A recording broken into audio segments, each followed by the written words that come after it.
Major funding for KPBS Evening Edition has been made possible in part by Bill Howe Family of Companies, providing San Diego with plumbing, heating, and air restoration, flood and remodeling services for over 40 years. Call 1-800-BILL-HOWE or visit billhowe.com. And by the Conrad Prebys Foundation, Darlene Marco Shiley, and by the following.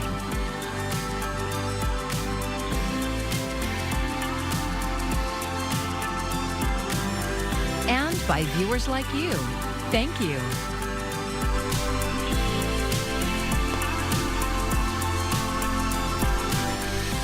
Good evening, I'm Maya Trabulsian. Thank you for joining us. San Diego County's population is rising for one reason: immigration. KPBS reporter John Carroll talked to an economic expert who says if it declines, it could have major economic consequences. Tens of thousands of people continue to stream out of the county every year. New data from the Census Bureau shows nearly 24,000 left between July of 2023 and July of last year. But more immigrants moved in during that same time period.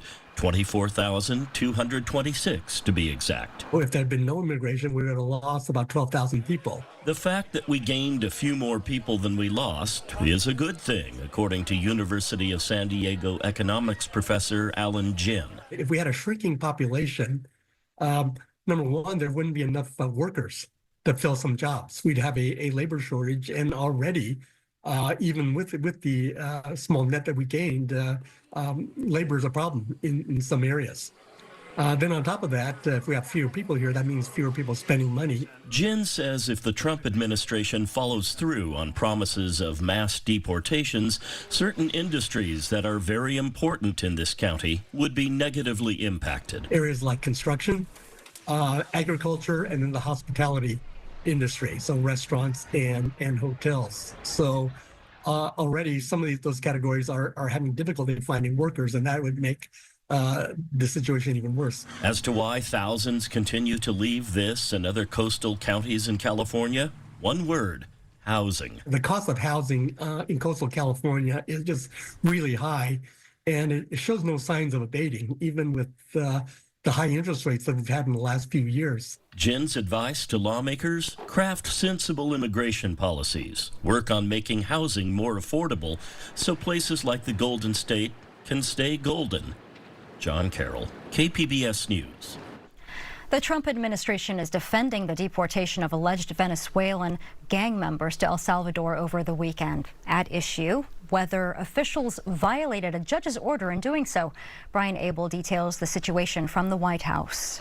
More than half of the 261 migrants expelled to El Salvador over the weekend were deported under a rarely used 18th century wartime power called the Alien Enemies Act. It's only been used 3 times in history, the most recent during World War II. I can tell you this, these were bad people. That was a bad group of, as I say, hombres. The president of El Salvador posted on X videos of planes on the ground with people in custody being processed. There are questions not only about the legality of using the 1798 Act to deport those who mostly are alleged to be connected with a Venezuelan gang, but also whether the Trump administration deliberately defied a judge's order halting the deportations while they were underway. Responding to a request by the ACLU, an Obama-appointed judge temporarily blocked the move in a Saturday order and said in court that any planes already in the air carrying migrants should return to the U.S. They didn't. Today, the White House border czar defended the deportations, saying the planes were already over international waters by the time the order arrived, and that President Trump did the right thing to deliver them to El Salvador. We removed terrorists. That should be a celebration. We removed terrorists from this country, and I stand by what the president did. I support 100%. Today at the White House, Press Secretary Caroline Leavitt was pressed on whether Trump is allowed to defy a court order. This administration acted within the confines of the law, again, within the president's constitutional authority and under the authority granted to him under the Alien Enemies Act. We are quite confident in that. A hearing on the ACLU filing against the deportations is expected today, where the judge has ordered the Trump administration to answer whether it violated his orders. At the White House, Brian Abel reporting. After a couple of sprinkles around as we've gone throughout the past couple of hours, really we're going to see things quiet down heading into tonight. And after midnight, the clouds even breaking up a little bit as a new high pressure system comes in, which means we're drier as we head into Tuesday. The full forecast coming up. San Diego City Council will vote tomorrow whether to authorize a $650,000 settlement and several housing policy changes. KPBS reporter Katie Hyson says the lawsuit blames city policy for worsening segregation. Federal law requires cities to actively undo segregation. The 2019 suit claims the city violated that by concentrating San Diego's poorest residents in low-income, high-minority neighborhoods in the southeast. State data from that year show the majority of low-income housing projects were located there. The same year, some majority white neighborhoods like La Jolla and Point Loma had 0 low-income projects. Plaintiffs blame city policy, like community plan updates and funding decisions, for fueling unequal access to opportunities and basic needs. The City Council voted to approve the settlement in a closed session. District 4 Council member Henry Foster III was the lone vote against it. His office didn't answer why. The council and the Housing Authority will vote again in public meetings Tuesday. The settlement includes more than $500,000 in compensation and 7 changes to housing policy meant to increase affordable housing in wealthier areas. The city would have to prove that at least 70% of affordable housing projects are permitted in middle to highest resource areas by 2028. City staff denied the lawsuit's claims and declined to speak with KPBS. Katie Hyson, KPBS News. Hundreds of officers in California have been stripped of their badges in the last few years for serious misconduct. The offenses range from sexual assault to excessive force to racial bias. KPBS investigative reporter Scott Rodd says there are still thousands of cases that need to be reviewed. 23-year-old Amari Johnson was waiting for some friends outside of an apartment building in La Mesa when Officer Matthew Degas started questioning him. This was in May of 2020, just 2 days after the murder of George Floyd in Minneapolis. And what happened next would become a local flashpoint in the broader reckoning over racial justice. Johnson, who was black, answered the officer's questions. That's when Degas, who was white, grabbed Johnson's shirt. The exchange was captured on the officer's body camera. You look goofy as hell, bro. Stop touching me, bro. Degas then pushed Johnson onto a concrete bench multiple times before arresting him. I have no reason to be detained by you, bro. Sit down. Bro, stop. Sit down. Bystander video of the incident went viral. Days later, the city of La Mesa was engulfed in protests that turned into riots. Johnson was never charged. Degas, meanwhile, was fired after an internal investigation found he made false statements in his arrest report. Then, last year, he lost his statewide peace officer certification for good. That means he can no longer be a cop anywhere in California. Degas did not respond to multiple requests for comment. Johnson recently told KPBS he was relieved that Degas had lost his badge. I was hoping that he wasn't going to be able to be an officer anywhere else. But honestly, with knowing my experience with him, he was just going to go ahead and do the same thing to somebody else in a different area. Several years ago, state lawmakers created a system for decertifying officers who commit acts of serious misconduct or are convicted of certain crimes. The law aimed to address the so-called wandering officer problem, where some cops would bounce from one department to another, leaving behind a trail of bad behavior. We're hoping to bring forth a fair and equitable and transparent way of removing officers who have broken the law, broke public trust. Stephen Bradford is the former state senator who authored the legislation. California, at the time, was one of few states without a decertification process. Bradford says the state needed to catch up. There's bad doctors, there's bad teachers, there's bad elected officials. We have to accept the fact that there are bad police officers. The decertification system launched in 2023. From the start, it was inundated with misconduct reports and complaints. Some incidents went back decades. So far, the state has decertified nearly 300 officers. Many others have had their certifications suspended while being investigated. So accountability under the law is happening, albeit slowly. There are still over 18,000 open cases. And so that's just a massive number of reports to sift through. Anne Marie Del Manayo is with the California Commission on Peace Officer Standards and Training, or POST. The commission is in charge of both certifying and decertifying officers, but POST has struggled to hire investigators. That's created a backlog of cases. The result could mean justice delayed or justice expired. The concern with that is that we have a statute of limitations. So from the time the agency submits their final report to POST, we have 3 years within which we have to complete our review and make a determination. If that statute of limitations expires, bad cops might remain on the force.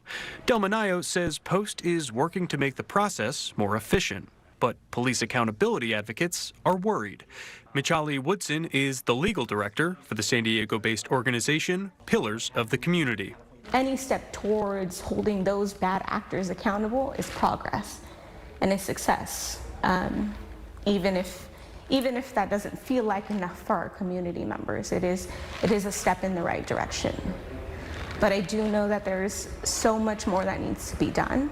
Woodson says any delay in punishing bad officers could further erode trust with communities that already distrust the system. Scott Rodd, KPBS News. If you have a tip for KPBS's investigations team, you can send an email to investigations@kpbs.org, or you can message them on our secure signal at the number on your screen, 619-594-8177. Can light waves be bent to make something invisible? One winner of the Kyoto Prize gave that a qualified yes. KPBS SciTech reporter Thomas Fudge talks about the science and this year's Kyoto Prize Symposium in San Diego. The lecture hall at UC San Diego's Price Center was full, and after his talk, students came forward to meet physicist John Pendry from Imperial College in London. He spoke about creating devices called metamaterials that can bend waves of light, sound, and radiation to change what we see, hear, and experience, perhaps even making things invisible. So conceptually, there's just so many applications, and I think that's one of the most exciting things about metamaterials is it's a paradigm in terms of it being a new way to think about how to control waves, whatever type of wave that may be. Pendry, the person Richard Averett came to hear, is a Kyoto Prize laureate. The prizes are awarded every year in Japan by the Inamori Foundation. The late scientist and businessman Kazuo Inamori founded the prize. The San Diego Symposium is hosted by Point Loma Nazarene University and UCSD. Point Loma journalism professor Dean Nelson says the awards recognize achievement and a commitment to humanity. So Dr. Inamori had this very spiritual side to him, as well as being a scientist, that said anything we do, any new discovery, needs to actually elevate the human soul and the human experience. John Pendry's theory starts with the fact that light in space is bent, as space itself is bent by gravitational forces. Bending light on Earth requires a device that can make light rays circumvent an object, making it invisible. And then you've got to send the light in the same direction it was going before. So it's like a skier going around a tree. Do you ski? I don't ski. The metamaterial device is called a cloak, a term borrowed from Harry Potter novels. Whoa! My body's gone! I know what that is. That's an invisibility cloak. But can it actually bend waves of visible light? People have done it at radar frequencies quite successfully. The idea of invisibility was, as I may have mentioned in my talk, that it was to say to people, look, this is very, very difficult. It's not a problem you give to a PhD student. David Smith, now a physics professor at Duke, was a PhD student at UC San Diego and a postdoc when he encountered Pendry's work. He is the physicist who successfully bent radar waves to prove Pendry's concept. He says his lab has spun off several companies that are engineering cloaks to manipulate the waves that travel through air and space. All of our sensors, all of our devices, everything we do involves waves at some some level. So if you can, the better you can control waves, you have access to, not just science, but technology and real-world applications. And that is something that can elevate humanity, or that is the view of the Kyoto Foundation. Thomas Fudge, KPBS News. Well, from science to sports, for the first time, SDSU and UCSD women's basketball will play in the Division I women's basketball tournament. Both teams earned spots by winning their conference tournaments. The Aztecs will play their opening round game Saturday night in Baton Rouge, Louisiana, against LSU. The Tritons' run will start with a play-in game against Southern, and that is scheduled for Wednesday afternoon at UCLA's Pauley Pavilion. San Diego Wave FC opened their 4th season in the NWSL over the weekend, earning a draw against Angel City. Women's soccer is our focus for the latest installment of Soccer a la Frontera. It's a new digital series by KPBS, and Jacob Ayer tells us about the new generation advancing the women's game in San Diego and Tijuana. Growing up, I always knew I was going to hit some part of the revolution, but maybe not like completely. This is Soccer a la Frontera, and we're exploring soccer culture in the San Diego-Tijuana region. From the streets to the stadiums, professional soccer has come a long way since its early days here. Today, women's soccer in the San Diego-Tijuana region is synonymous with success. Professional teams on both sides of the border, passionate fans, and a hub for top talent. Not many people get the opportunity to represent your home team, so when you do it, you take full pride in something super special. And I just have a different connection to this club, this team, this city. Soccer is something that really brings people together, and how we say here in TJ, in Cholos, there's no borders, so we're all one. The explosion here is part of a much larger trend. Across the world, the women's game has never been more popular, but it's been a long and bumpy ride.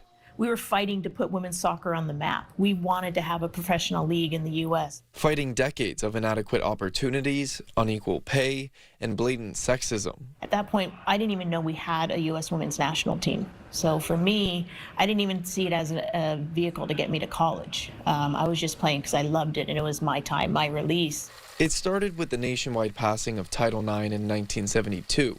Which prohibits sex discrimination in education programs, including athletics.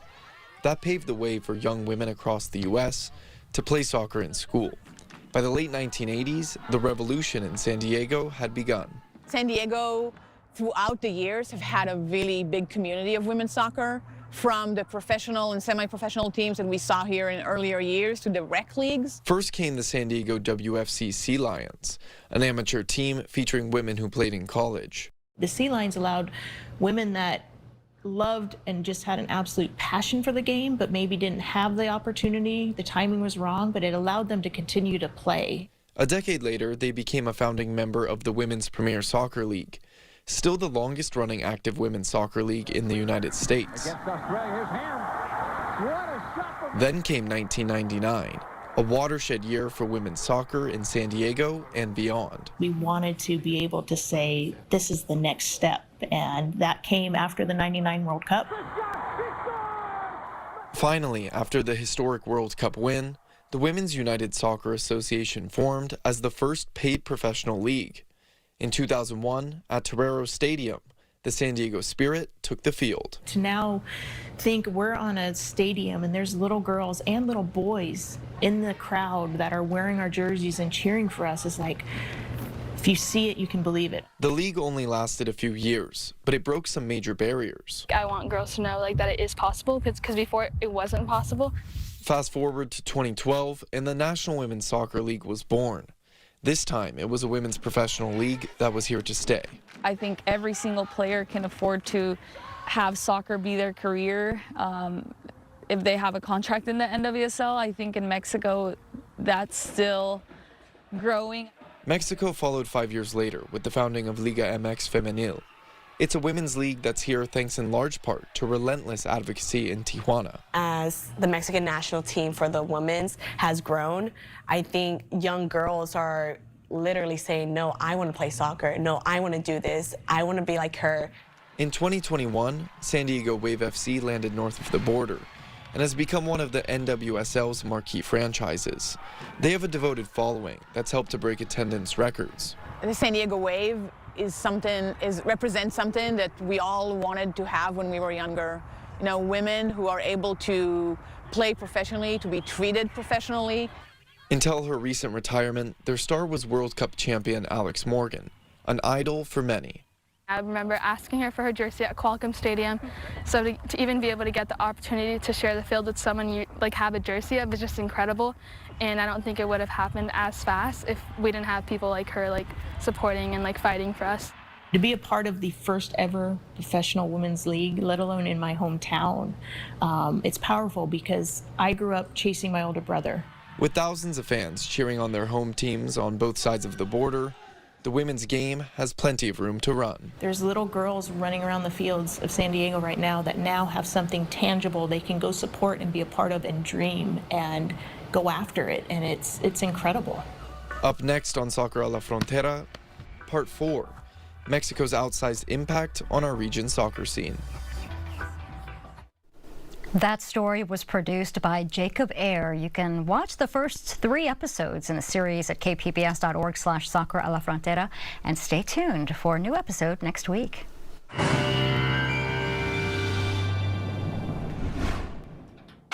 Again, after a few showers today, we really are looking at things quieting down for us. That comes to an end tonight. Windy as we head into Tuesday. We actually have wind advisories in parts of the area as we stay dry for a lot of the rest of the week. So we're really not going to see that chance for precipitation that we may want still at this point in the season.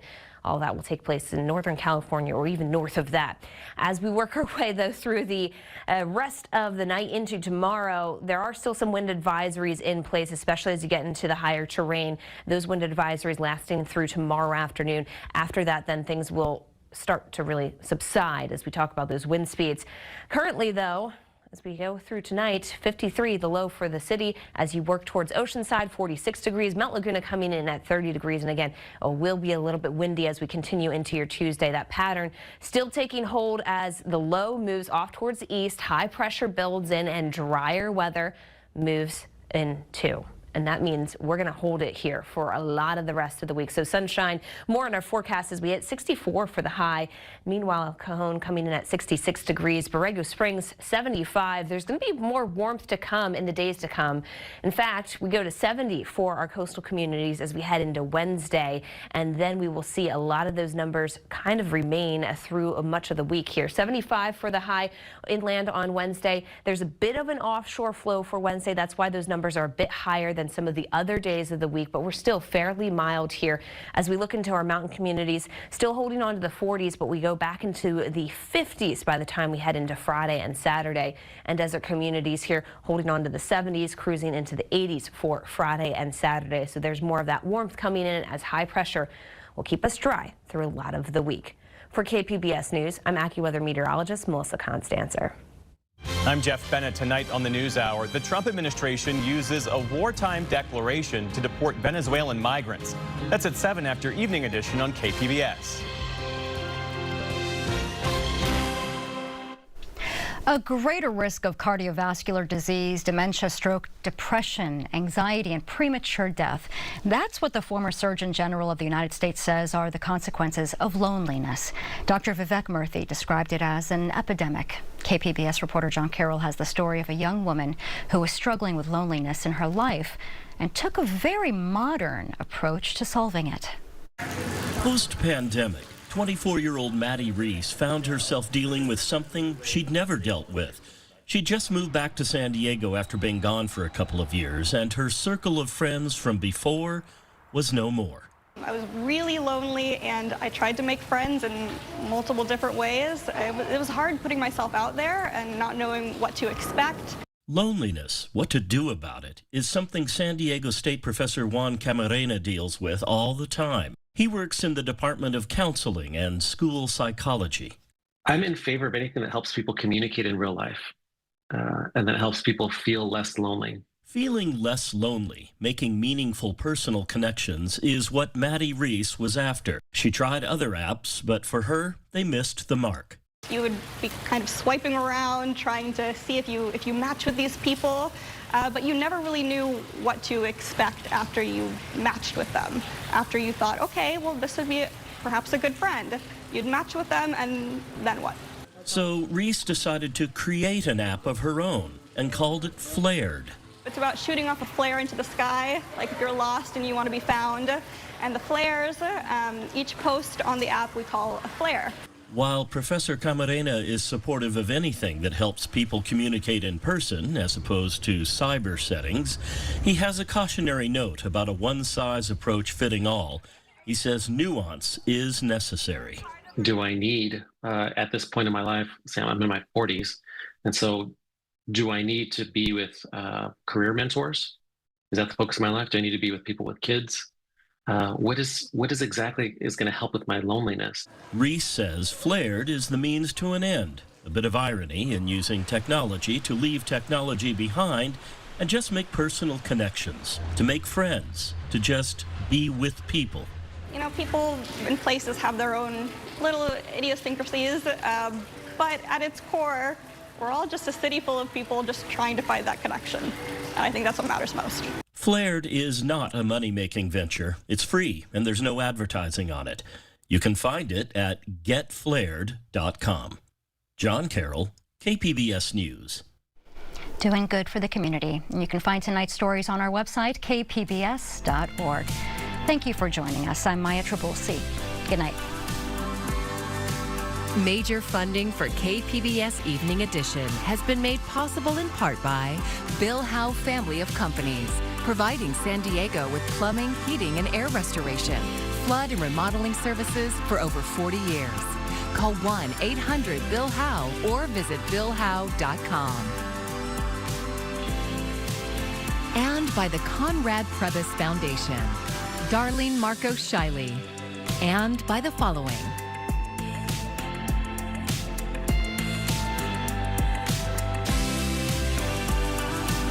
And by viewers like you. Thank you.